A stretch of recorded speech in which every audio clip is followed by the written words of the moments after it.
Yamaye kishaka kugira nkuko mubibona rero duhawe isake na Tuyisenge ikamite ngwamagara none Tuyisenge Mabure rwose ku rwego rw'igihugu akaba duhaye isake. Iyi sake yanjye isake bazita amazina nk'abanyise urukundo iyi ni urukundo ukunda RBA ndayishimiye cyane. Akitwa umurava umukunzi urwego rw'imikino yagize agaturuka i Rusizi akaza no kurara no muri Kigali.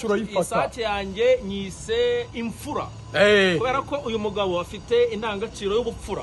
Avuye ahantu yitwa Bweyeye na ahantu cazapindura ni ku mupaka w'u Rwanda n'u Burundi ahantu hepfo cyane ibirometero byinshi byiza cyane. Bayita nyise kubana kubaho no kubana. Umugabo nk'uyu nguyu uzaga dutekereza akaza kudusura abatubaniye neza. Nitwa Tuyisenge Mabure abamvuka mu karere ka Rusizi mu murenge wa Bweyeye. Nkaba nishimye kuza hano kuri RBA nkunda urubuga rw'imikino cyane mu buryo bitavuga.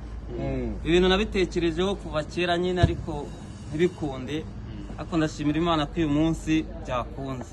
Nishimiye kubabona Kwizigira, Rigani, Renzo na Giseri na Ruvuyanga nubwo adahari, ariko mwese nabakunda cyane. Ubu rero nyuma y'iki gikorwa kibaye Aimable tugiye kumutembereza mu mujyi wa Kigali dusangire ibya kumanywa, akomeza tuganiriza uburyo akunda urubuga rw'imikino, natwe tumwiture tunamushimire. Tubone ko babwira yuko izi sake ubwo ni nta kundi twazigenza, ariko icyo turi buzikorere Nyarugenge nta kundi bigenda ntabwo tworora turazirya rwose abantu barimo